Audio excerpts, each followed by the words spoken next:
Think only what you choose to experience. Say only what you choose to make real. And use your mind to consciously instruct your body to do only what you choose to demonstrate as your highest reality. This is how you create at the conscious level. Those profound and powerful words were written by Neale Donald Walsch, bestseller of Conversations with God and best-selling author of Conversations with God, and the author of his latest addition to that conversation, Home with God, in a Life That Never Ends. And we're going to be talking about the endless, unlimited possibilities of life and life after life. Neale Donald Walsch, welcome back to the program. Thank you. It's wonderful to be here. It's an honor to have you here, sir. Let's talk a little bit about that quote, think only what you choose to experience. What role does choice play in our experience? Well, I think that we are creators. I know that we are made in the image and likeness of God, and God is the creator. And so we are the creators of our own mini reality, if you please, of our individual experience. And we create that experience using our mind, our thoughts, our words, and our deeds. So the passage that I just read from Home with God highlights that fact and focuses in on it. And the truth of our lives is that if we think only what we wish to experience, sooner or later we'll begin to see that made manifest in our physical reality. You know, thought is just an extraordinary creative tool. And many people have written about that through the ages. I think the most famous book on that subject in recent times was probably written by Reverend Dr. Norman Vincent Peale in 1949 when he wrote The Power of Positive Thinking. A more recent version of that book is a book by Esther and Jerry Hicks called Ask and It Is Given. But all of these books say basically the same thing, which is, as you believe, so will it be done unto you. And that's, of course, a message in the gospel as well. It's an interesting thing how to think a thought, it enters your body. So thought enters materialization. Yes, because everything is vibration. The entire universe is made up of nothing more than energy vibrating at a certain frequency, and thought is vibration, and thoughts can be measured with scientific instruments. So if you think a certain thought, then you send out a certain vibe, and that vibe attracts and impacts and affects the vibration of other things as well. There's a physiological basis for all of this. This is not just metaphysical mumbo jumbo. There's actually a scientific basis for all of this, and that's why the method works. What level of power do you feel human beings have access to? Total power. I think we have the access to the power of the universe. I think we have access to what I would call in my cosmology the power of God. Unlimited power, in other words. So would you say that those who experience powerlessness in any situation choose that experience? I think they probably choose it unconsciously. I think they choose it because our cultural story tells us that we must choose it. We've been telling ourselves a story about ourselves for a very long time, and that is a story of separation. The story that most of the world's religions and most of the world's philosophies is a story of separation. We teach our children and we teach ourselves of a separation theology that causes us to feel that we are separate from the source of all wisdom, the source of all power in the universe, and the source of all creativity, and that it is our job, our function, to plead with or to intercede and to beg God to give us this, that, or the other thing, to beg God to help us, to beg God to heal us, and so forth. And that is not really the relationship that we were meant to have with God. Well, the begging, doesn't that in and of itself manifest the experience of self-helplessness? Because that's what you're really projecting. Yeah, the very act of begging exactly puts you in a position of saying to yourself, I can't do this by myself. And God did not create us as helpless beings. God created us literally in His image and likeness. What do you think is going on in the general consciousness of America today? Well, two things, really. And that happens always before any great movement. I think we're seeing, and will see in the next 20 or 30 years, a huge shift in the consciousness, not only of America, but of the world. But always what happens before one of those big upheavals is that there is kind of a split or a great divide. And right now we're seeing that in America. We're seeing the country split along ideological lines. We're seeing the country split along political lines, such as we've never seen before, really, in our history. That's right. And we're seeing the country split along philosophical and spiritual lines as well. What about economic? And along, yes, and exactly, along economic lines. And in the spiritual and philosophical realm, I think we're seeing a split between what I would loosely call, and this is a very loose generalization, the left and the right, or the traditionalists, if you please, who adhere to the more traditional view of God and of religion, and the modernists, if I could use that term, those who are more comfortable with a new kind of spirituality and a different understanding of God, perhaps a larger view of what divinity really is.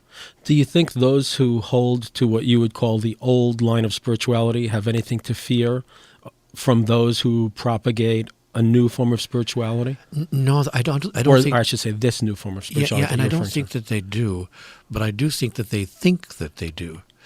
And I think that what happens after we finally are willing to let go of our old way of doing things, this has always been true in every area of human endeavor, not just in spirituality and religion, but in science, in medicine, in technology.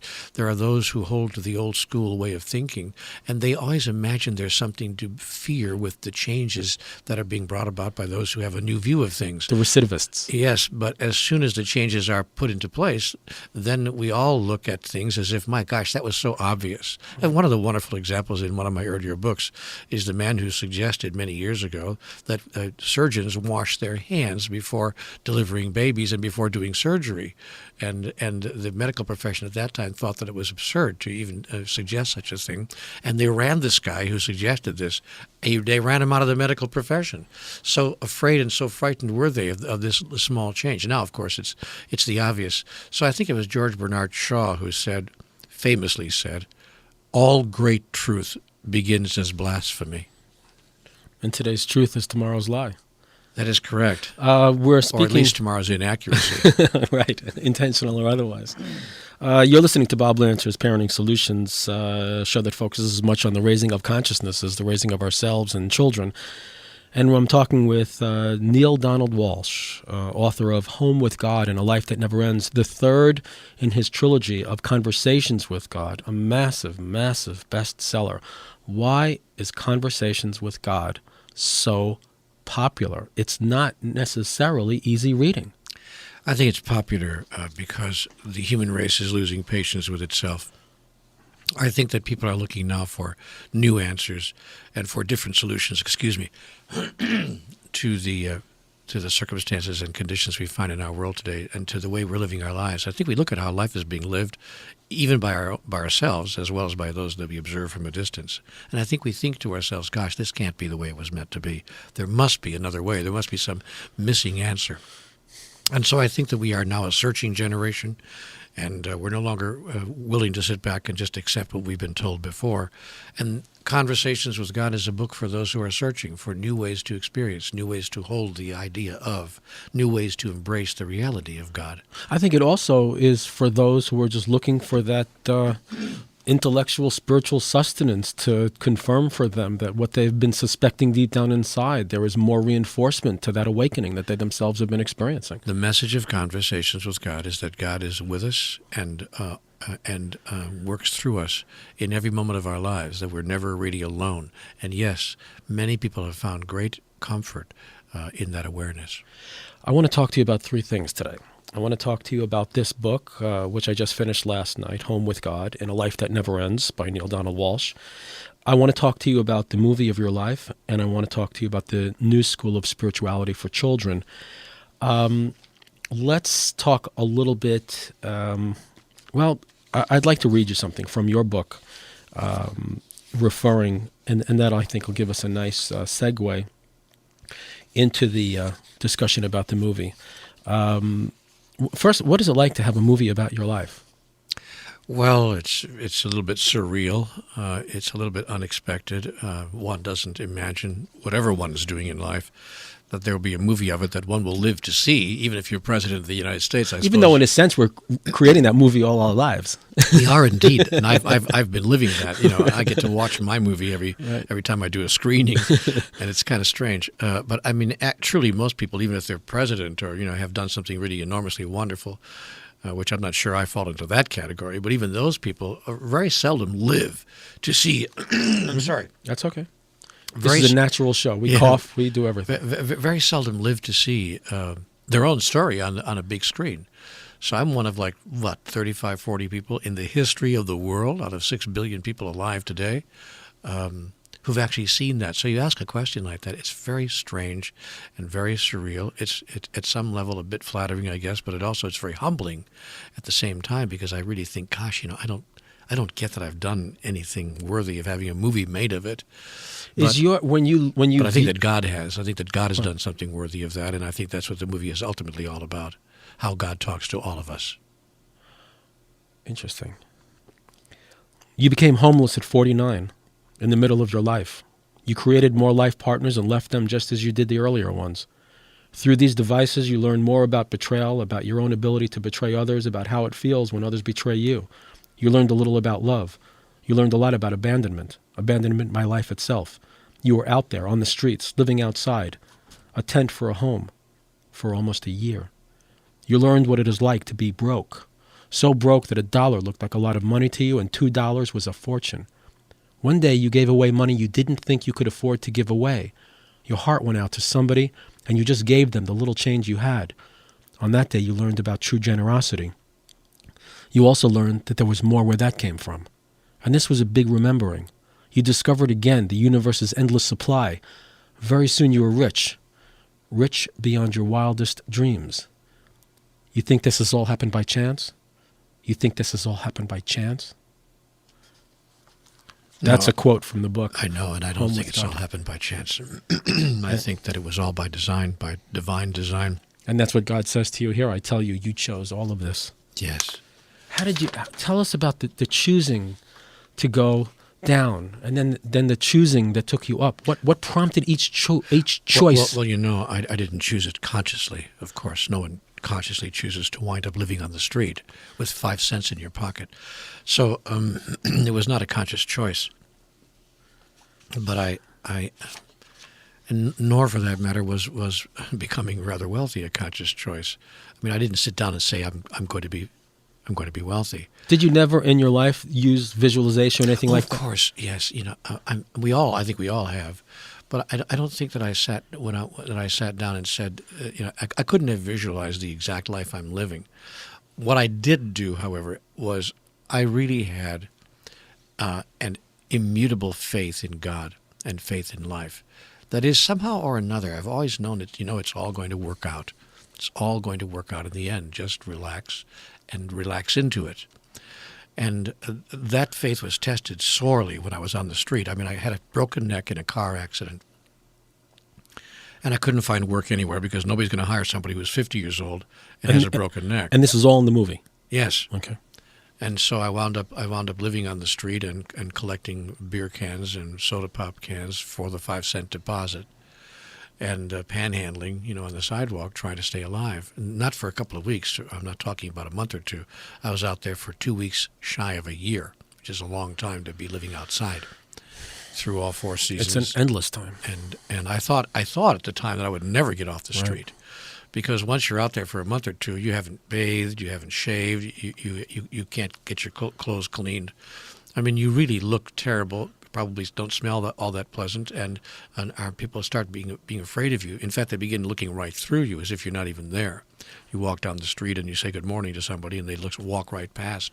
There's a scene in the movie where I am depicted looking at my reflection in the window of a storefront. And my reflection literally disappears as people are walking through it. It's a wonderful, wonderful visual that the filmmakers created, because I told them when they were asking me for my background, I said, being on the street is like being disappeared. People don't even know you're there. They walk right past you. It feels like they're walking right through you. And so the filmmaker found a way to visualize that. And was that sense of being abandoned by life? Totally being abandoned. But, in a way, I want to say I deserved it, because I have abandoned in my life virtually everyone who ever really loved me. And I'm not sure I know why I did that, but I know that I did it. Well, maybe it was to learn, like the prodigal son, is to learn that basing your life on anything but spiritual principle really doesn't work. You know what? I can accept that. And that's as good a reason as any and better than most. And I suspect that at some high level of my consciousness, that's what I had in mind. I think that's what's going on in America as well. You know, there's so much emphasis on building a strong military, but any nation that doesn't base its daily functioning, the people of the nation have to base their lives on spiritual principle, or if it's not going to be terrorism, it's going to be a plague, or it's going to be something else that's going to bring that nation down. Yeah, I do think that. Just like a person. I think that that's true of all of humanity. I think humanity is facing a crossroads. I don't want to make people scared or afraid now, but I do think that it's true that humanity is coming to a place now where it's deciding about itself. I think human beings as a species are deciding who we are and who we now choose to be as we move more deeply into the 21st century. So it comes down again to choice. Absolutely. Do you choose to base your life on spiritual principle at last, or do things have to get worse? Well, I hope that they don't get too much worse, and I agree with you that it is a matter of choice, and I think that we need now to raise our consciousness and become deeply aware that we are facing a moment of enormous choice, and that choice is made individually. See, this is where the screw turns. This is where it gets really crucial, because most people do not think that how they live their individual lives or the individual choices they make really have an impact on the world at large, on the world entire. And exactly the opposite is true.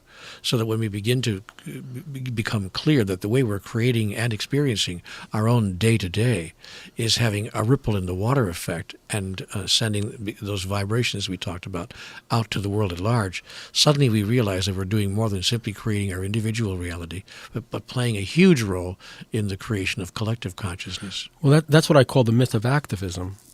Going into conflict to create peace doesn't work. It's more about service and enlightenment, and living a peaceful life yourself is the way to end war on the planet. There is a way to protest without getting into conflict. Gandhi showed us that. And so I don't think that it's not okay to protest something or to say, this doesn't work for me. Right. I think there's a place for that in our social interactions. But I think it must be done as Gandhi did it and as Martin Luther King did it, without violence. Or antagonism.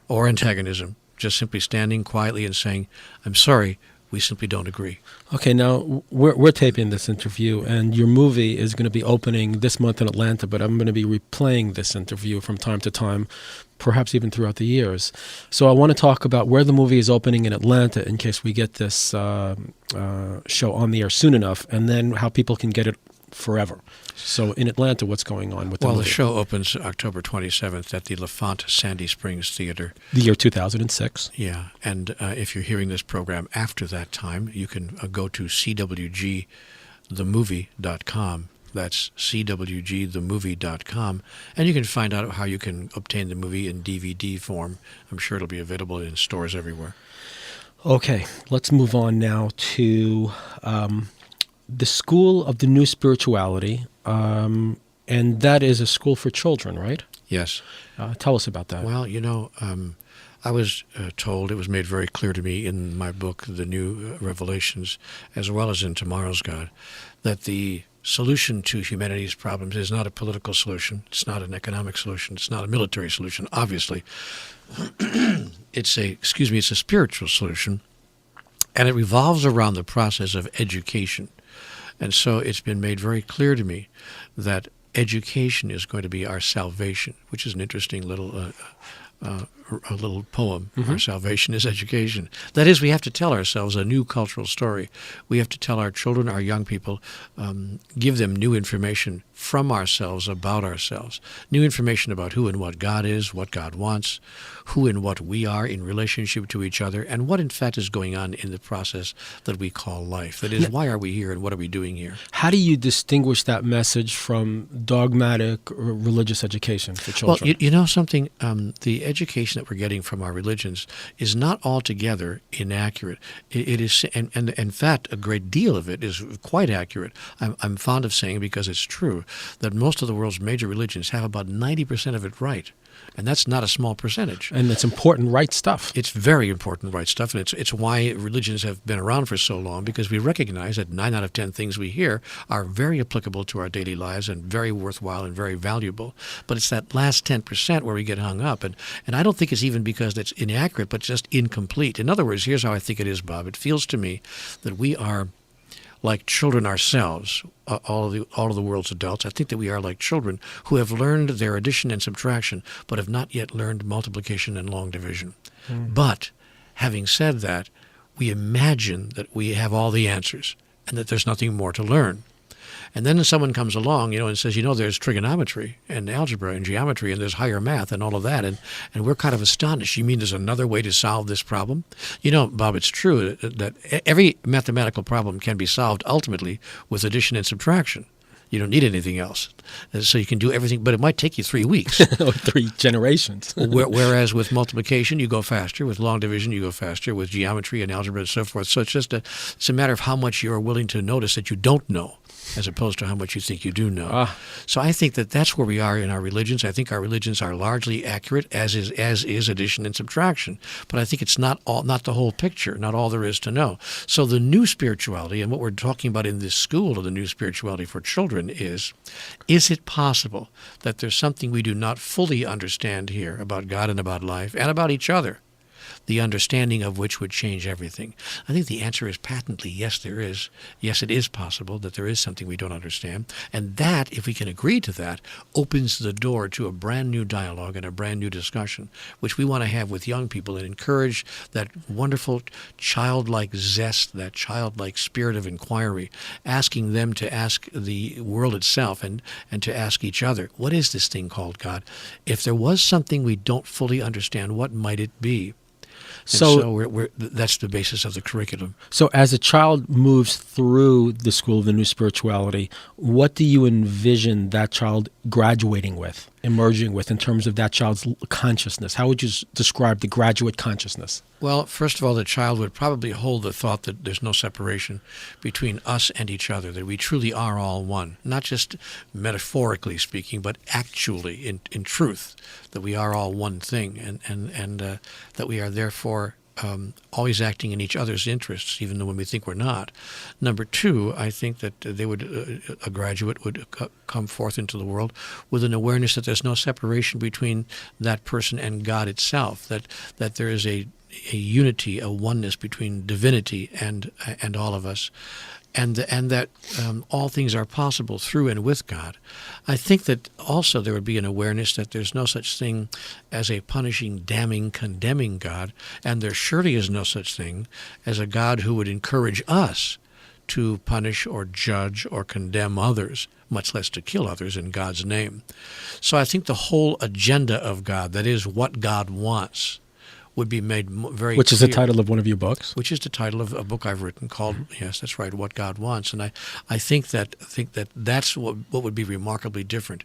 Imagine if today's religious people of all persuasions, Christians and Muslims and Jews and Hindus and the others, imagine if they had a broader understanding or a deeper awareness of what God wants and change their mind about what God wants. I think a great change would be just everybody losing the fear of studying every religion.